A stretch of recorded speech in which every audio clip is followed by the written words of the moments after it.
everyone, and welcome to another exciting episode of Mitch's Minute. Is it exciting? Do I do it exciting every single time? Is that it? Is that? I think so. Oh God, no. I think I've been saying the exact same phrase for years now.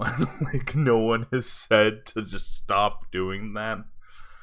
But Well, yeah, but they're all exciting episodes of I've, insert name here. yeah. I have a lot of fun. I think the podcast is like, I've said it before, but like the podcast is one of my favorite shows to do throughout the week. Like sometimes, like I'll sit there and I'll be like, oh wow, after a long, exhausting day of work, it's time to hit up a fucking Neko Jishi, and I'm like, oh fuck. But like, some of them are genuinely like, most if not all of my shows are like some of my favorite like stuff to do. Like every week is another surprise, like in terms of like what kind of dumb joke can we do this week, what's the dumb bit, you know. And if we can only concentrate that energy and throw that out there in highlights, which god damn I'm so behind on. Nate's been doing it this whole time. I'm the one who's been behind on Persona. Just because, yeah. But anyways, guys, hi, welcome to another episode of the podcast. We've got a real zinger of an episode for you because this is something that's very near and dear to me and Amanda, and unfortunately, Nate was supposed to join us, but daylight savings time doesn't exist where Nate lives, and so he's probably asleep right now. He's just dead to the world. Yeah, it's 11 o'clock in the morning. Didn't you go to bed at like 6 a.m.? Okay, that's fair, yeah. But, okay, so let's go into some channel news and then we can kind of get into the next part of it. We're doing it through studio mode today, guys, so just bear with me for a second. Ayo! Alright. Yeah. In channel news this week, remember, guys, we are not having another episode of Persona 5 this week. Fucking boo-hoo. And that's not... Damn it, I didn't mean to say fucking boo-hoo. I meant to, like, that's... I always come off, like, way more, like, mean than I mean to. I meant, the like... Freudian slip that occurred. No, I actually am upset about it. Like, because I really, really like doing Persona 5. So, like, when I say fucking boo-hoo, I mean, like, to myself. I'm like, Jesus Christ. We're still doing Fire Emblem. I know last week we kind of ran into like a couple snags here and there, so we'll still have Fire Emblem on Tuesday and Friday. Those streams should be going well, and if I feel like doing something on Thursday, I might do something. It just depends. Most of the time, everyone else is busy. That's why we don't normally have like a substitute for Thursdays. Most people either have D&D sessions they're going to. Some people have work. Some people have just other plans, and so trying to plan around like a Thursday substitute session normally doesn't work unless it's like just a one versus all of you. Versus all of you. A one versus all. In which sometimes, I'm not really like super hardcore in the mood to do that one. Like for me personally, I like to have someone to bounce off of. Sometimes it just gets kind of awkward when it's just by myself, kind of how I look at it. I don't know, but anyways, the point is that unfortunately, Persona 5 is not going to be this week. We will have it the following week. Gang Mudo just has some stuff she has to take care of, and we will be back with that another time. Also, if you ever hear, oh shit, oh don't do that. No. If you ever hear like, Josh gave me a new keyboard. Because mine just shut down one day. Just decided to give up on me. All the abuse of Overwatch finally gave in. I mean, you say that. Wasn't that thing like 10 years old? No, it wasn't 10 years old. It had been with me for like years, but it wasn't. It might have been. It might have been. I don't think so. I think the last time... Like, shit, I'm trying to get the next fucking in. This is gonna be really irritating when I'm, like, trying to find stuff. So here, let me just fucking, like, just shatter my fucking audience's goddamn, like, oh, yeah. Clicky-clack. Yeah, clickety-clack, don't strike back. Uh, Empire Strikes Back. God, what the fuck is wrong with me today? I'm like, You woke up 2 minutes ago. Yeah, but yeah, okay.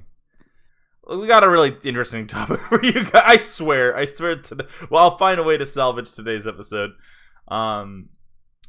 So a lot of my fans, based on what YouTube algorithms tell me, most of you guys actually were like around during the anime boom of the mid 2000s. And we're going to kind of talk about that today. We're going to talk a little bit about that, and we're going to talk about how anime is right now, which is why we're going to talk about the show that I really wish Nate was here to help us discuss with him. We're going to talk about Full Metal Alchemist, and it's a show that we're going to talk about probably a couple times in the next couple weeks. So for those at home who don't know, Full Metal Alchemist is a show where two alchemists who can kind of bend the elements to their will, Edward Elric and Alphonse, are kind of on a journey to set their bodies back after a horrible incident in which they tried to play God. And the show is that's the best way I can put it. The show is one of the greatest anime of all time. I literally just I had to hunt down the original Full Metal Alchemist 03 DVD box sets because I wanted the series so bad. Like I told you guys a couple weeks ago, I recently started collecting DVDs, and this was a big one on my list of just like, I need this in my library because this is, to me, this is one of the best anime of all time. Like, and it's not a controversial opinion. A lot of people think that this is one of the greatest anime of all time. Full Metal Alchemist is this perfect, especially the dub, is a perfect blend of drama, action, just wonderful performances all throughout, awesome character designs, intrigue, fucking an adventure that deals with Faustonian contracts. Oh, it's good shit. This shit's really fucking good. I would argue it that really was. I argue the way that I respond to this is probably how people respond to Demon Slayer, if I'm going to be completely honest. But the thing is, this came out at the perfect time. Full FMAO 3, because we're not going to talk about Brotherhood. We are, but only to like an extent of comparison. But FMAO 3 is one of those situations in which a lot of people who watched it didn't know that the last half of the show is nothing but filler, and it still came out as one of the most beautiful like anime that ever came out. You know? Oh yeah. Like it's a testament to like, I don't know, it's a testament to just good storytelling, having a staff of writers that can take something that has a source material and make something more with it. And it's kind of why I wanted to talk about today's subject, in which I want to talk about filler, its absence in current anime, and is it a good thing or not? Okay. So, you know my feelings about this whole thing because we've literally talked about this every fucking day we watch an episode of Full Metal Alchemist. We'll talk about how most of the show, a good chunk of it, is filler. A lot of it's drawn out. A lot of it has to kind of, be padded down because at the time the manga wasn't done. In fact, the manga didn't have a lot of the story done for Full Metal, so the writing staff had to come up with their own story. They had to come with their own ending, had to come with their own villain, Yeah. And it still turned out wonderful. Full Metal Alchemist did the filler concept the best. There were side quests in which Alphonse and Ed had to deal with other people trying to hunt down the Philosopher's Stone, whether they were canon or not. Ed and Al were on a quest, and they had side quests. They had other like strange like occurrences that happened throughout their adventure that were written completely by by just, the writers of the anime, and some of those stories are very compelling. Some of those stories are very cautionary. Some of them are just very well done and feel natural to the world. Filler, Actually, what's up? To like prove your point, the scene where Al gets into a fight with Barry the chopper, and Barry essentially goes, "What if you're not real?" That's all filler. That's all filler. All of it. That's all That's all filler. filler. That's all filler. That entire arc, filler. Nate cried. Over filler, yes. That scene does not happen. Instead, that entire like fight is played for like a comedy bit. That's how fucking powerful this fucking show was, because I read the goddamn thing. But I thought they played it up as like a fucking like comedy instead. No, I know that the scene right after, like, so they go to the hospital, right? They have the drama at the hospital, and the next episode in which Alphonse runs away, that's filler, because Barry dies in the next episode, and Barry doesn't die for some time. He doesn't die for a long time in the manga. So there is some level of filler that's there. Because I don't think Alphonse runs away. I think they just deal with it on the roof. I think they have like a roof brawl, and that's where you get the image of Ed and Al, where Ed's in the hospital gear, but he's sparring against Alphonse. Yeah, because I thought like them going out to or Al going out and dealing with like the two kids, and then the kids when mom is blind. Yeah, that's a filler bit. Yeah, that's filler. Yeah, it's a great story. That's filler. So he never has that moment with Scar, then, yeah. Yeah, I don't think so. I mean, he might have it later. The relationship with Scar changes dramatically because Scar as a character changes dramatically between 03 and Brotherhood. And for those at home who don't really know, when we're talking about the difference between 03 and Brotherhood, there's two iterations of Full Metal Alchemist. 03 is just what they call the original Full Metal, just for sake of clarity. And Brotherhood is the one that was a direct translation from the manga. As the manga was ending, they wanted to kind of capture that energy and the hype around the manga ending by creating an anime ending. Like, they ended, I think, at the exact same time, like this exact same week. I think they both ended. It was to be the perfect adaptation, quote unquote, in which it's bit by bit, like very few filler, very few, everything's clean, which changes the tone dramatically. Oh yeah. Because Brotherhood is a lot more comedic in some respects, but there's a lot of characters that don't show up in 03 because they just didn't exist yet. And there's some tone changes, And the manga is a lot more. There's moments of levity and stuff that doesn't exist in 03. 03 is taken very much as a drama. I can't tell you how many times. I'm throwing it under the bus right now. I can't tell you how many times. Yeah, fuck it. We both have watched FMA 03. This is actually just my second time. I haven't gone through it again in like 10 plus years. But Nate hasn't gone through it ever. He's never seen this. So every time something happens, it hits hard.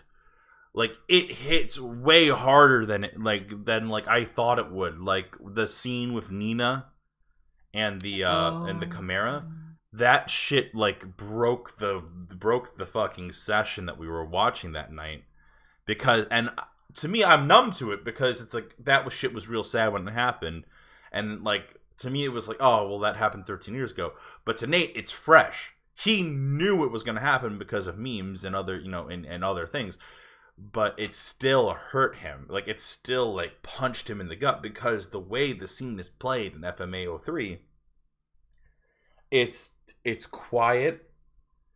There's wonderful lighting, and the scene is just played up very dramatically.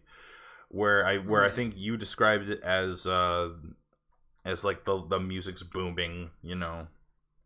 Because it was just very extra when it came to it, and I guess I just preferred O3's silence. yeah, and that's the thing. There's just a lot that, like, this series can kind of pull out of us as it seems. Because, I mean, for fuck's sake, if you had asked me in January, hey Mitchell, you're gonna be talking about fucking Full Metal Alchemist, a goddamn 17-year-old anime. No, I didn't think I was gonna be fucking talking about it, but here we are. But that being said, there's tons of ways that filler can be implemented and make it work, and in this case, make a whole fucking show out of it and just make it feel natural. Something that I'm actually looking forward to is when we watch Conqueror of Shambhala, which Nate didn't know about. He didn't know that there was a movie, and I've only described it as the epilogue. So we'll see how that goes. Yeah, Conqueror of Shambhala. We watched you recently. You were interesting. I liked it. I think that for all that it was worth, for how they set off FMA originally, I do think it is an interesting way to take the information, like to take that ending and kind of continue it. I found, like, the ending, I get it. It's fine. Everything's bittersweet. That's fine. That's chill. I'm down. Some of the cameos were interesting choices. Yeah. Yeah. Do we want to go into that? That's up to you. We can go into that if you want. You know what? I think I'm gonna wait. I'm gonna wait because what's gonna happen is this. Nate's gonna keep watching FMA, and what's gonna happen is we're gonna keep doing this. We're gonna keep, like, you know, going forward and kind of go on this journey with him. And then once he's done with FMA 03, then we'll watch Conquer Shambhala, and then we can talk about it on the podcast. Okay. I really can't wait for Nate's reaction to Conquer Shambhala, honestly. I unironically really like Conquer of Shambhala. I think it messes up a couple things here and there in the sense of, like, the canon and how things were trying to work itself out. Specifically of how Mustang was handled. Yeah. But at the same time, interesting. I understand where they're trying to come from, though. I super get it. Like, the whole, like, because the way that the original anime leaves off, Mustang seems like he's going to be okay, but then it's revealed that no, there's a lot of shit that he's still kind of wrestling with, you know? Just, like, psychologically, yeah. Yeah, and, like, you know, which he did care. Fair. He cared about those boys. And the way that Conqueror of Shambhala kind of describes it, he's not happy with how the adventure ended, you know? And, I mean, that's some real ass shit. I think I kind of wish that, like, another series would try to do that, where it's like, yeah, the journey's over, and then there's a character who's like, I'm not. Oh wait, no, I'm describing Final Fantasy 13 too. I just realized that.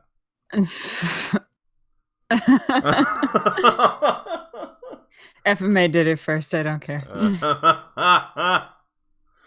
I mean, I do like that concept where, like, the character who was, like, part of the adventure all along. And while we got a bittersweet ending, everyone seems like they're going to be okay. But it's like, at first you think it's okay, but it's a deeper cut than you thought, you know? And I think that for Roy, like, that's something that really hurts. But, like, you've seen his character, you've seen what he's gone through, and you've been with him this whole time, along with every character. Because that's another thing. every character you're on within this adventure, whether they're filler or not, whether their ends or demises were changed, whether, some things, are shifted, the characters themselves are such interesting characters that you just kind of continue the ride, Yeah. And it just feels better in some respects. We were talking about it earlier today about how there is one of the big differences between Brotherhood and 03 is the fact that there is the homunculi, how they are treated in terms of the themes of the shows. Homunculi are just fucking monsters in Brotherhood. They are monsters that are essentially the product of human transmutation. But in 03, because the writers didn't really have a good sense of like what they were kind of going for, they were given some creative liberties, and they made them as a kind of a token of punishment, They are a reminder of the failure of man. Yeah. And that's a way more interesting fucking way of doing it than I'm just a monster. Fucking this fucking man-made human will represent my envy. Gonna name you Envy.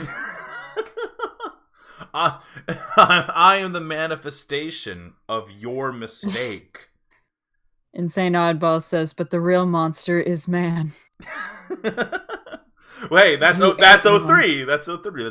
It's when man tries to play God. It's whenever they try to think that they are better than fucking, like, that they know better and that they can break the cycle of life. And there's so many times that you see characters wrestle with that, where even Mustang like wrestles with that when like, because when the whole Ishbalan uprising thing happens in 03, they make a point of being like, hey Roy, what the fuck are you doing? I'm trying to study human transmutation to bring people back to life, and I think I've got the formula down. It's like, holy shit, don't do that.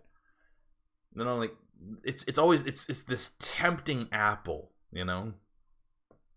Yeah. And it's always led people to ruin, but there's something so wonderful about it. This can't be a talk about FMA. I just like we're 22 minutes into this podcast. We've only talked about FMA. Well, I mean, to be fair, FMA is really good. It's pretty solid, but there's other examples I kind of want to talk about when it comes to filler, how to do it, how not to do it. But one of the ones that I wanted to talk about, as I'm like, gotta fill up space to look up my fucking shit that I needed. God damn it. I didn't. Some fucking arcs go on forever, and they're definitely considered filler arcs. Yeah, hi Bleach.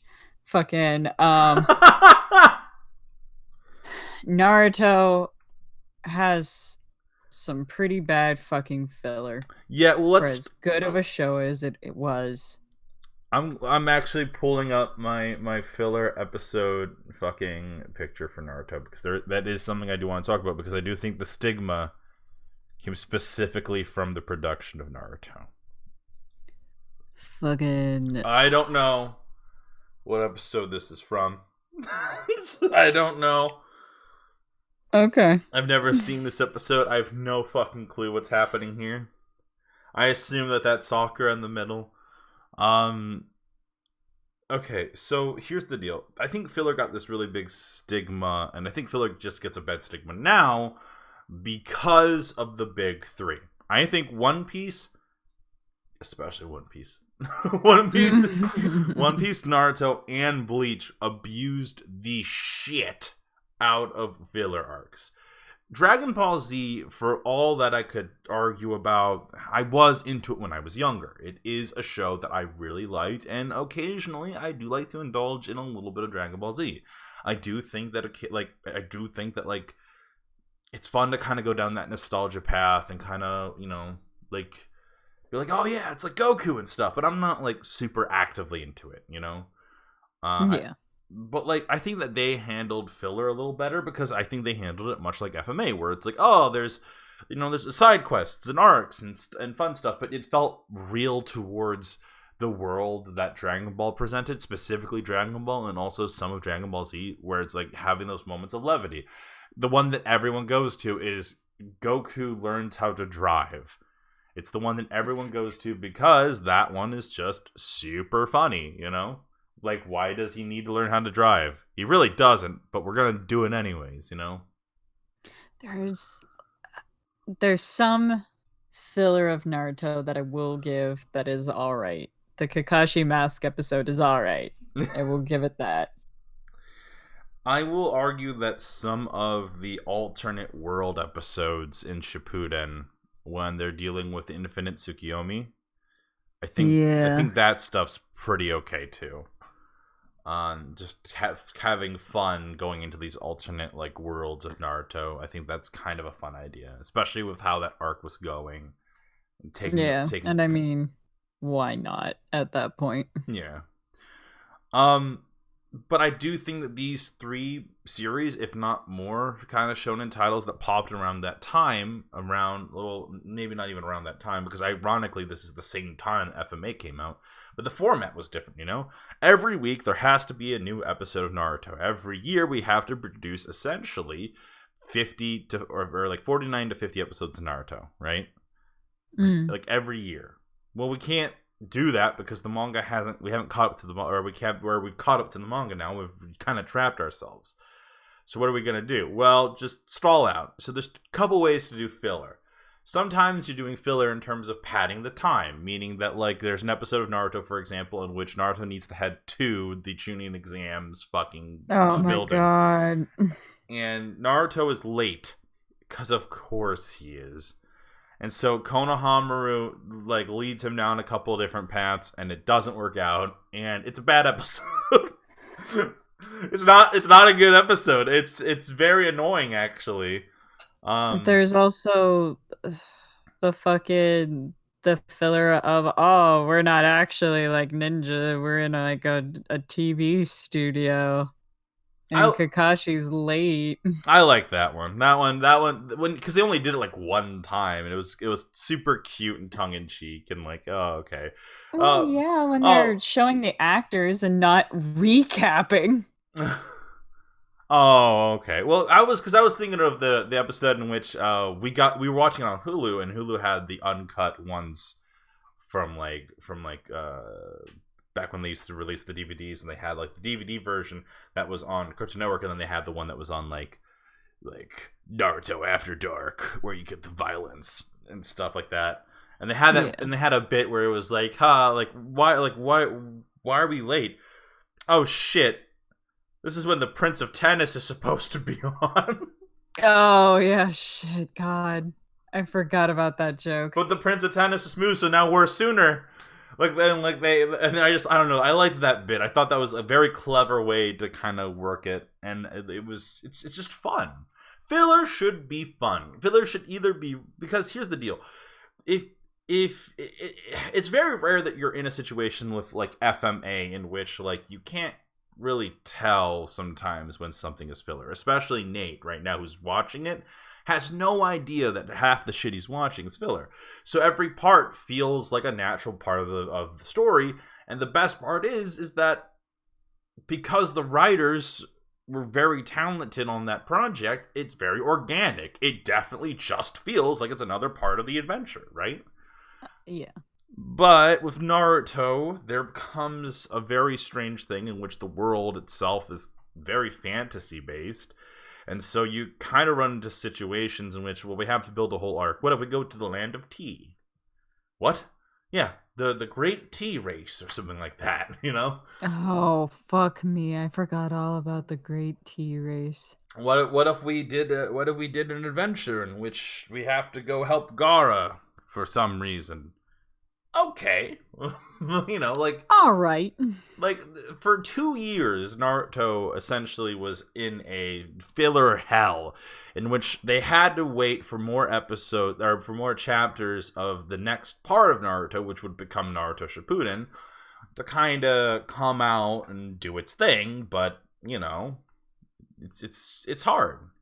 I'm not envious of those of those writers and staff who had to essentially make these filler arcs, because they were essentially competing against, fucking Kishimoto. And when you're doing that kind of stuff, like it's just not a good position to fucking be in,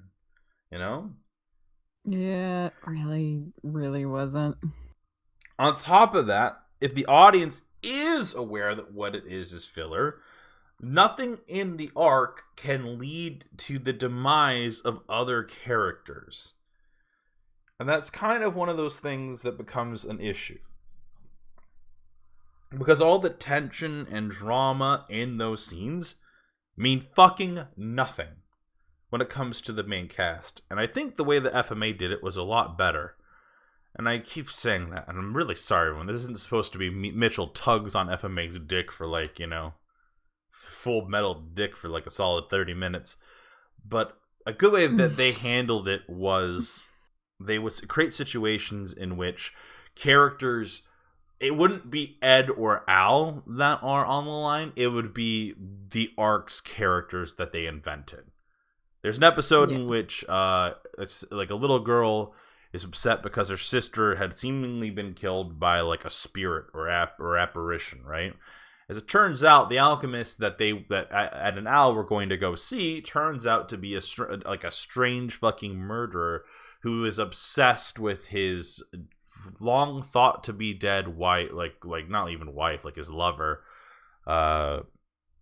He thought she was dead. He wanted to immortalize her beauty, essentially, and did strange fucking alchemy on people to bind their souls to living dolls.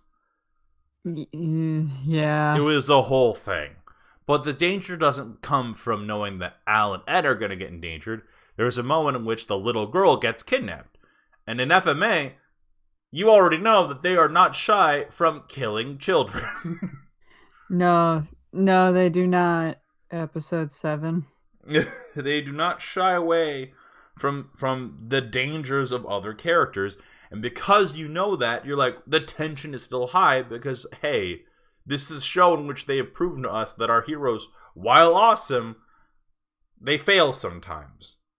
And I think that's what I'm kind of trying to get into here with filler. Filler can be a really wonderful tool when applied to the exact situations that you're dealing with. For example, the filler in FMA all fit the tone for what they were going for. The filler in Naruto doesn't. Half the time. There are some episodes that do work out. There are times in which they pad it out and it feels natural. Whether it's, hey, the training is really fucking hard, so let's kind of elong this and kind of make this kind of a joke that Naruto sucks at training sometimes, Fucking his training with Jiraiya, you mean? Yeah. Yeah. They elonged that and really dragged it out, but when you see the end result an episode later, it's kind of worth it, You're like, oh shit. Or just Jiraiya treating Naruto like he's going to die. That's a funny bit. That's genuinely a good chuckler. That's a fun time. Moments like that and knowing how to handle small moments are probably the best way to handle filler. Which kind of leads me into kind of our last turn for the evening when it comes to this subject. And that's how modern anime really tried to pull this. And I know that My Hero Academia is not the modernist of modern anime, but it is a series that's been going on for quite some time. And for some fans, they would call it the next big 3.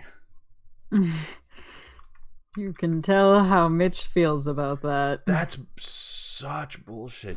There is no next big 3. That's like saying that Oasis was gonna be the next Beatles. It didn't happen. It doesn't fucking happen. There's no next big 3. Everyone just shut up about it. I don't know. That genuinely bothers me, and I don't know why it does. Dude, they're always going to be looking for like the next top what the fuck ever. Yeah, but like that term was given to a very specific group of anime, and half of that had to do with localization and how we as a fandom kind of revolved around. God, I'm really just stretching this one out like filler, huh? Um, Ironically, yes. yeah, ironically, I'm taking a lot of time to pull out my fucking image of My Hero Academia. Man, this wouldn't be an issue if we were a audio only podcast, but I also like to put the images up. I feel like it helps. All right. Anyways, My Hero Academia. So I've watched 2 seasons of this show, and that's kind of why I'm talking about it right now. I know that like in the past, if you know when I've talked about My Hero Academia, you know that I'm not the biggest fan of this. While I do respect the ever-loving shit out of this series, and I am 100% interested in it, I find that there is something about the anime that I don't necessarily, jive with. Something about it is just off, and I don't know what it is. And that could be because I've spent most of my shonen years, with alchemists and ninjas, shinigami and pirates. Or it could be the fact that, something doesn't feel right. So I'm going to word it like this, and mind you, this is coming from someone's perspective that's only watched the first 2 seasons of My Hero Academia. While the show is beautiful, it cannot catch my attention. Pure animation is never going to get my attention. It's just not. It's never going to do it. Pure animation can't do it for me. And I know for a lot of people, one of the big things that they've always tried to sell me on My Hero is, look at the animation. Look at this big battle between Bakugo, between Shoto and fucking Deku, Like, look at how cool that fight is. I'm like, yeah, that's a cool fight, sure, but I also don't like feel it like it's a cool concept, but Deku is Steven Universe. Deku is Steven in this case, right? So Steven, we all see the world through Steven's eyes, and occasionally we get glimpses of other people's lives. I know it's a weird pool, guys, but just hear me out. Yeah. So Steven Universe is a show in which 80% of it, I would argue, is side quests and funny bunny nonsense, and it works for that show. There's tons of. Okay, I know your feelings on Steven Universe, but everyone does at this point. But it is a show that I really like, and I do feel like while there are flaws with it, the show is, for better or worse, pretty solid. But here's the problem with Steven Universe. Steven Universe essentially takes the perspective of Steven, and we slowly learn along with him throughout the entirety of the show about what is happening in the lives of other people around him. My Hero Academia, it feels kind of similar. Deku is our main character. He idolizes, I was going to say, the Big Show. His name is All Might. I'm really sorry. You're okay. Yeah, no, it's All Might. He idolizes the Big Show, the wrestler. The Big Show. The Big Show. Now I want to make a character that's just called the Big Show. All right.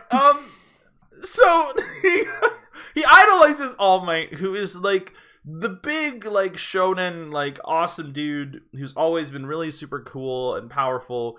And we watch his perspective as being someone who isn't necessarily that great at these things, and kind of watch him develop and to become like the hero that he always wanted to be. The problem is that while it is a direct translation of the... Go ahead. Oh no, I'm just laughing at the comments. And how some people are like, the Big Show, and others are saying that reference went right over my head. The Big Show. And then Insane Oddball said, the Gun Show. The Big Show. Anyways, if we ever, I have that fucking My Hero Academia game on my Switch. If we ever play it, I'm just gonna play the fucking Big Show. Anyways, so what would a fucking quirk like the Big Show look like? That! It looks like that!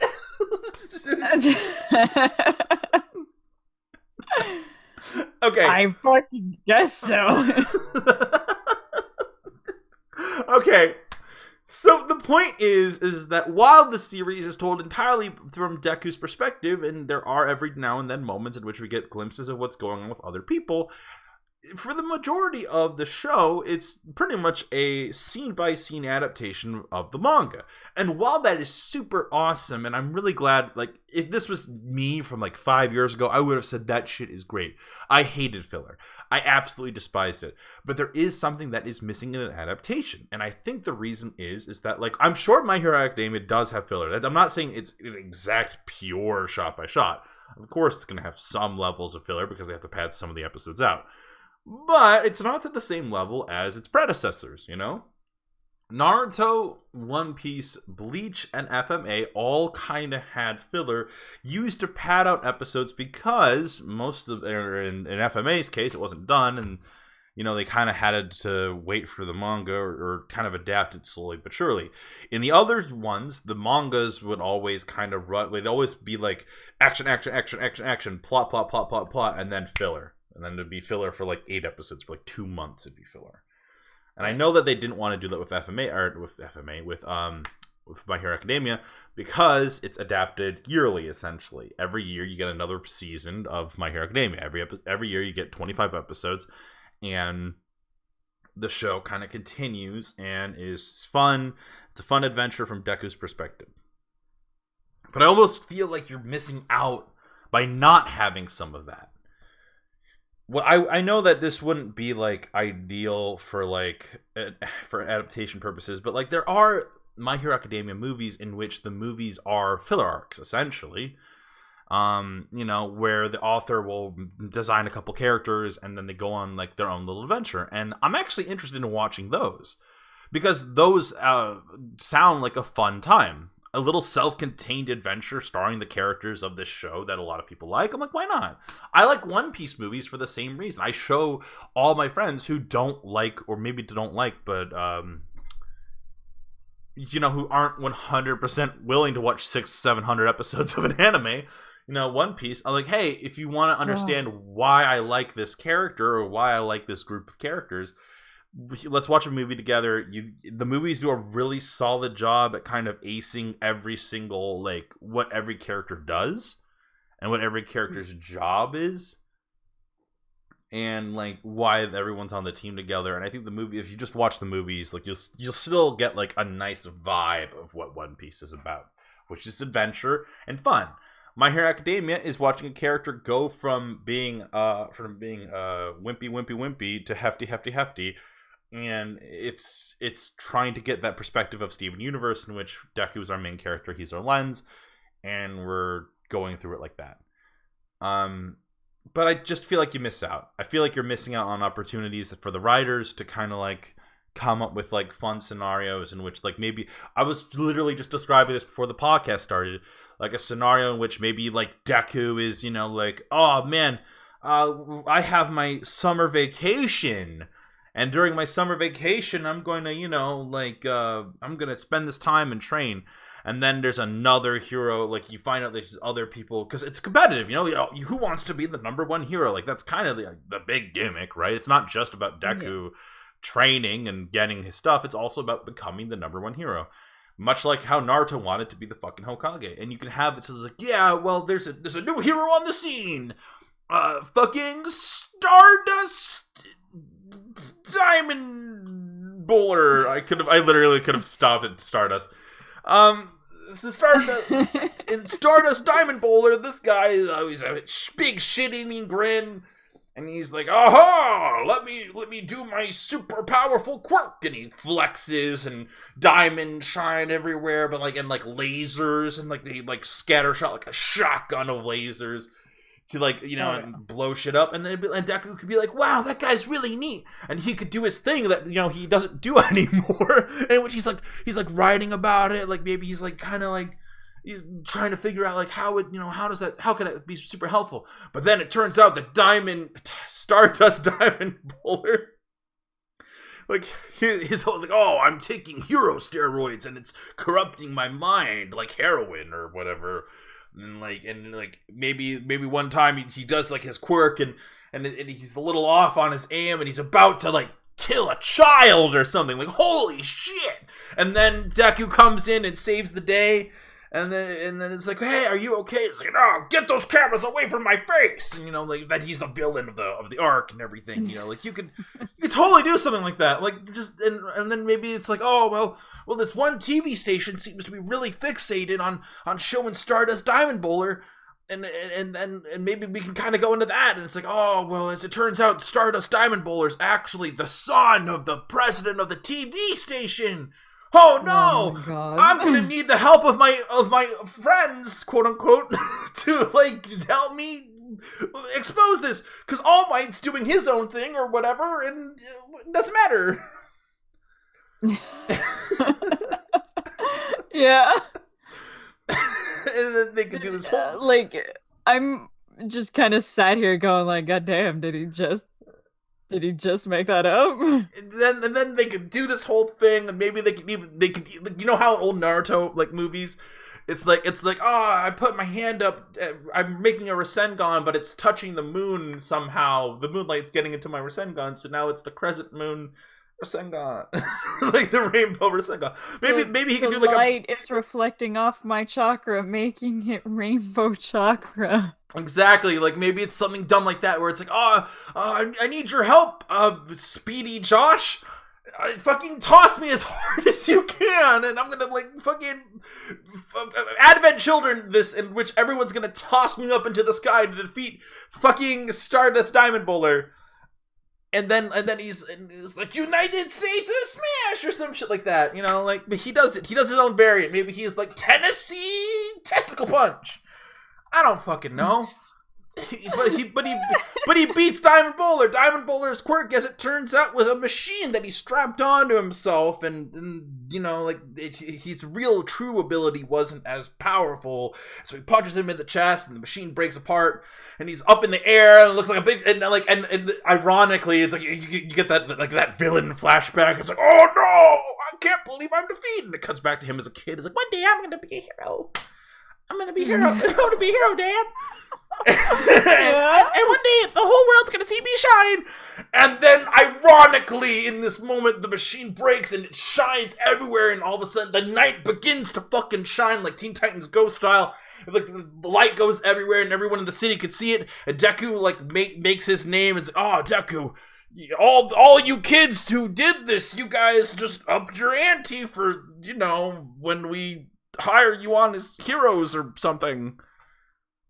And it's like, yeah, does it really matter? No, but is it a fun adventure? Absolutely, because you're with these characters every step of the way. You can do stuff that you wouldn't normally be able to do in a series like My Hero Academia.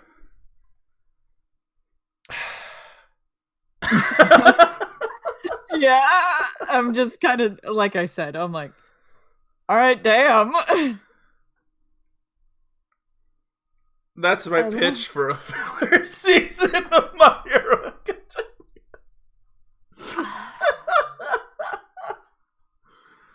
Academia. Stardust Diamond Bowler, huh? That was the best. Stardust Diamond Bowler. That was the best I could come up with. I mean, you fucking literally made an entire season filler arc off the top of your fucking head while you were saying it, so I have no judgment.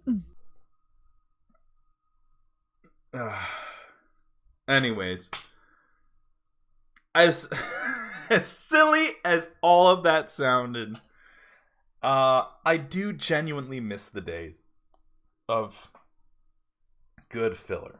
I mean, good filler. I don't miss Naruto's filler or their arcs, but I do miss the times in which we essentially had characters, and I do miss the times in which we genuinely had characters who were like you know, or not even characters. We had writers who could just handle this sort of. I'm sorry, Tabby's like moving a bunch of stuff around. I'm sorry. Yeah, I know you're okay. You're okay.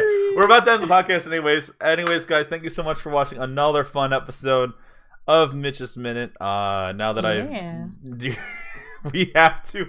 I think you can't make your own fighter, but I think you can dress up the characters in different outfits. And now I want to just make Stardust Diamond Bowler.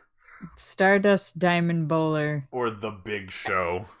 Or the Big Show. The Big Show. Make the Big Show. The Big Show's a real wrestler. He's like a huge dude.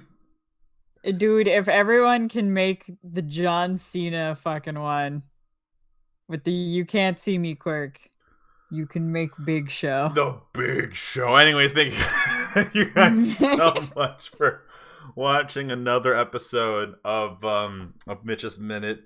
If you guys like this video, please let us know. If you like me going on my tirades in which I make up an entire filler arc of My Hero Academia on the goddamn spot. Hit that like button. It lets me know that I'm not an embarrassment fucking trying to make up shit. Anyways, guys, we'll catch y'all next time. Thank you so much. Later. Yeah, thank you for joining. Laters. Later.